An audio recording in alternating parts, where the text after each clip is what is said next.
What's up, everybody? It's the Ginger Yeti, and I'm checking in from the road. Here today in Albuquerque, New Mexico, and I'm super stoked to have a special guest on my channel, Mr. Ben Savage. What's up, Ben? Dude, Yeti, I'm honored to be here, man. I'm a big fan of the show, and we tour together, so I watch you, edit the videos and get the beer, from the road and store it in our fridge. Take up all the fridge space. Take up all the fridge space. So it's I'm just happy to be a part of it, and I'm really excited about today's beer. Well, before we get into the beer, I'm going to put you on the spot. You live in Nashville. Yeah. What are some of the go-to or must-visit breweries you can think of in Nashville, or what's your favorite brewery in Nashville? There's a Tailgate. Tailgate's really good. Golly, you know what? Once you say that, it all just disappears. I told you I was going to put you on the spot. There's this one really good one, and God, it's off the river. I just forgot it for the life of me. Well, maybe you'll think of it later while we're drinking the beer. Later on, yeah. So, what styles are you normally into with beer? I like pilsners and I like sours, and porters. So it's those are the three kind of things I work with. I don't really like IPAs too much. All right. So the beer we have today that we're going to share might be in your wheelhouse then. Okay. So the beer we have is Queen of the Mist Chokeberries, and it's from Martin House Brewing Company out of Fort Worth, Texas. And I've reviewed one other Martin House Brewing Company beer before, and it was phenomenal. I found this in Denver across from the Filmore Theater at the local liquor store. I think I paid less than $20 for it. But this is the box right here. Crazy looking artwork. Did you check out the artwork on this box? Yeah, it's really cool. I mean, it's crazy looking artwork. And it says it's a whiskey and wine barrel aged sour with chokeberries. Now, I'm not a big fan of wine barrel aged beers. Sometimes, they can be very hit or miss for me because sometimes I think the wine is just too, astringent or I just don't like red wine, so it's kind of a little off for me. Hopefully this one isn't strong on red wine. Maybe a little dry too? I don't know. I don't mind the drying. And there's a little description on the back here that I can never read without a flashlight. So I'm going to read it to you real quick.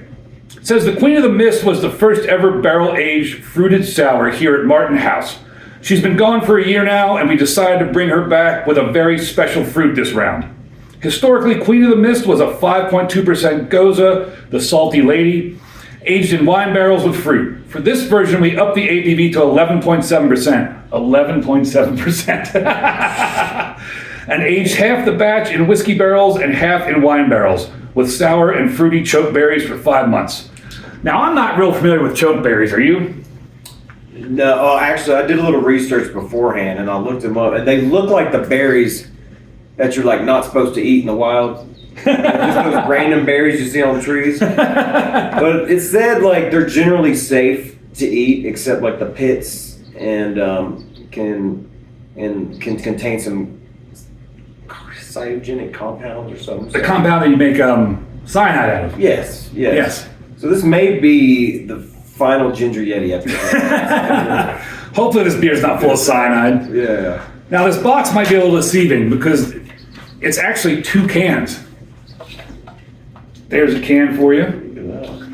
Get the 2 cans out here. The can art's just as crazy as the box art. And on the can here, it says it's 11.7% alcohol, 100% unblended. Original gravity is 19.7 and IBUs is 7.7. And this was brewed on July 24th, 2024. It's the barrel aged series from 2025, and this is now 2026. But because it's a high alcohol, whiskey barrel aged sour, I'm sure it's still very good. Some of these whiskey barrel aged and some sours in general, you can age for decades, which is crazy. Wow. So how long was this aged for? It was brewed July 24th of 2024. Okay. I'm guessing it must be canned in 2025. So it's at least almost 2 years old. Almost 2. Yeah. And that's after it was aged in barrels or maybe it was before it was aged in barrels. It was aged after it was brewed and... I have a feeling there's going to be sediment. There might be some sediment in there. Maybe I'll give it a little roll so it's... Yeah. It's the technique. You don't want to shake it up too much, it'll explode all over the place. Yeah, I feel like it stained the carpet, you know, with this wine involved. So. It's not our carpet. So before we get into the iconic plastic cup here, what color do you think it's going to be? I think it's gonna be like red, purple, Yeah, so do I. I think it's going to be like a reddish purple, purpley color. maroon. So should we get it all into the iconic plastic cup? Yes. Let's go. On Untapped, this gets a 3.84 with 523 check-ins. Beer Advocate, there was no score. And as soon as I popped that, I did kind of get like a red wine smell. And you're pouring it way better than I am. I'm supposed to be the professional, and I've just knob-headed the hell out of this. I'm trying here. It is definitely a frothy beer. Your pour was way better than mine. But all I can smell right now is red wine. You ever do the nose grease trick? Yeah, but you can't do that with good beers. That's just, I mean, that reeks of red wine to me. Yeah. What are you smelling? It's very like, I can smell the sour, like it smells very like a sour beer. It does have that sour scent that's like makes my mouth salivate. Yeah, kind of like an urban artifact, sort of. Yes, yeah. And just opening the can and holding it around here, it's huge red wine scents. But when I get my nose in there, my big giant ginger Yeti nose, I'm picking up that vanilla kind of whiskey smell. Yep. Maybe I can smell it now. Yeah, just that barrel. Yeah, the barrel aged, that whiskey, that vanilla. And I think we were kind of right on there with the color. It's kind of, although I thought it might be a darker purple than this. Yeah, I thought it'd be darker too. Like, yeah, this is like a lighter, yeah, this looks like crushable, honestly. like a lighter purple with, of course, me pouring this knob head, 4 bare paw fingers of kind of a pinkish, peachish colored head that's really, really compact, tightly knit foam. No sediment, like I thought. No, I don't see any. No, I don't see any real sediment whatsoever. And it looks deceiving. It doesn't look like it's going to be, what is it, 11.7%. You ready to taste this? Yes. Cheers, sir. Cheers.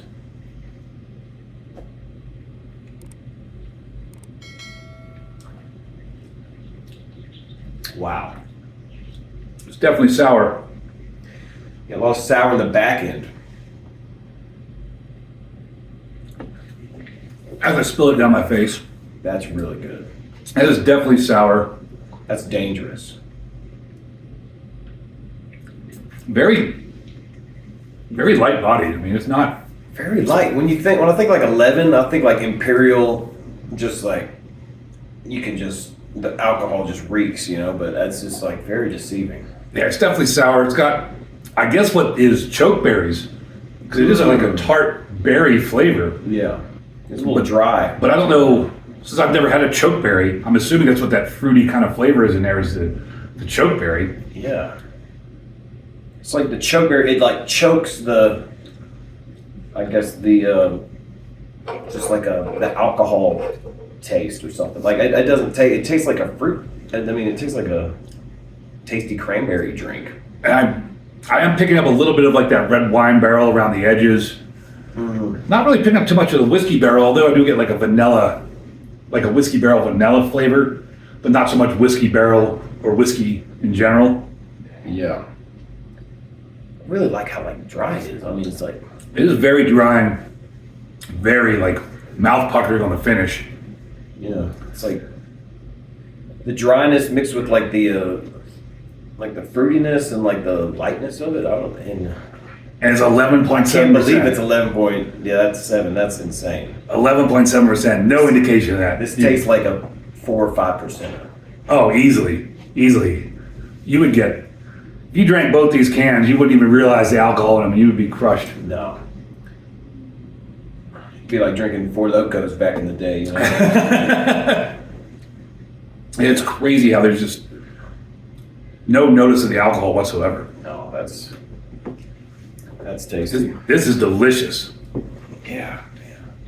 So you watch my channel enough, you know my rating. What would you give this? I'd give it horns up. I don't know, man. I'm thinking 2. I definitely give it 2 big horns up. I'm thinking I give 2. this definitely big 2 horns up. Tasty as hell. This is the second beer I've had from Martin House, and both these beers have knocked it out of the park. I forget what the other one was, some sort of banana barrel aged something or other.